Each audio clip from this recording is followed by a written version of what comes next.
The five. Another prerequisite is one must cover the satar. Now, satar for a man, because this is a men's session, satar for a man is from the belly button underneath, so not including the belly button, from under the navel up to where? Up to the knees, below the knees, so including the knees. That is the satar of a man. So this area must be covered during namaz and also outside of namaz. So many people now, they just wear shorts. So that satar is not only just for namaz, it's for all the time. That area should be covered. Wearing shorts isn't allowed. You will be sinful for wearing such clothes.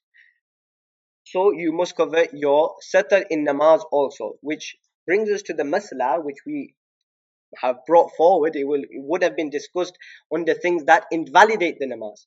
That what something that invalidates the namaz is the opening of the satar during the namaz if it is equivalent to 1/4 of that body part. So for men, there are actually 8 body parts of the satar. The satar consists of 8 body parts. So number one, the penis and the area around it. Number two, the testicles and the area around it. The anus and the area around it. Number four, the buttocks. And one buttock is one part, the other buttock is another part. Number five, the thighs along with the knees. So the thighs with the knees, that's one part. It's not just up to the knees and knees is separate.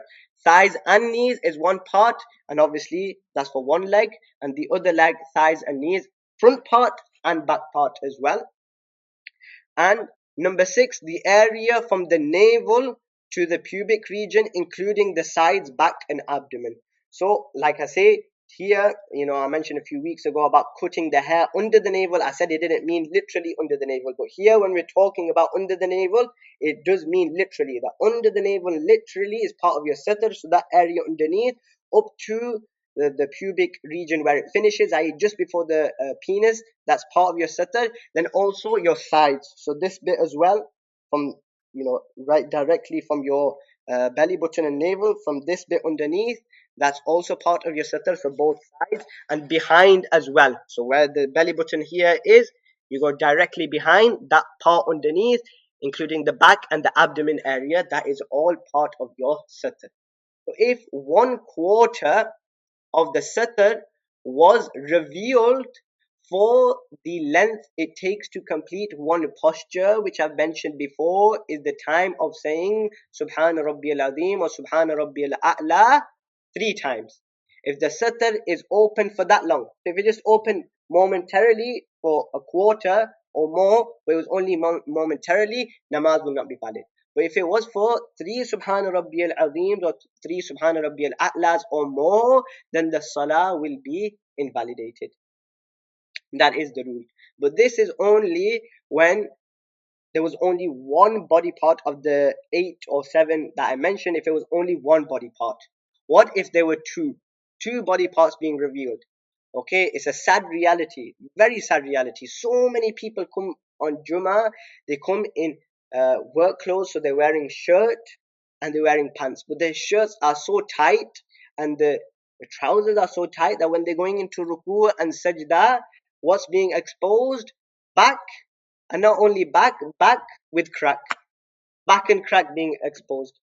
And it's unfortunate reality. So many people come on Friday prayer. I don't understand, when people know they're going to come for Jummah Salah, why can't you, uh, you know, take a jubbah with you to work? Take a jubbah with you to work, or if you're going in your own car, keep it in your own car. When you come, put the jubbah on. Soon as you go outside, take the jubbah off. And the reason, obviously, we're saying this is so you ensure that your namaz is valid. There's no doubts in that. So many people, their backs are being exposed, they don't even know about it. So we should, if you know you're coming for salah, try and ensure that you're wearing clothes that will cover the entire body. It's one thing is validity of salah. Number two is some sharam and haya. Where's your modesty? Do you want another person to see, okay, back is okay, but when more than the back is being exposed, then, you should have some modesty there. So what if 2 body parts were being exposed? So like I said, the back with the crack, that's 2 body parts. Okay, so what you will do is, again, we'll see if it's 1/4. So both areas that being exposed will be combined, and we'll see if both body parts are equivalent to 1/4 of the smallest body part of the two. So here you have buttock and you have back. The smaller of the two would be the buttock. So if it's equivalent to 1/4 of the buttock, so you have to do some guessing work. If it's equivalent to 1/4 of the buttock, then the namaz will be invalidated. And for the women, obviously I know it's men, but when you pass this message at home, they should be extremely careful, because they have their sitar isn't the same as ours. So for example, if their ear was exposed and another body part, then the smaller of the two body parts would be the ear. So if it is equal to 1/4 of the ear, namaz will be invalidated.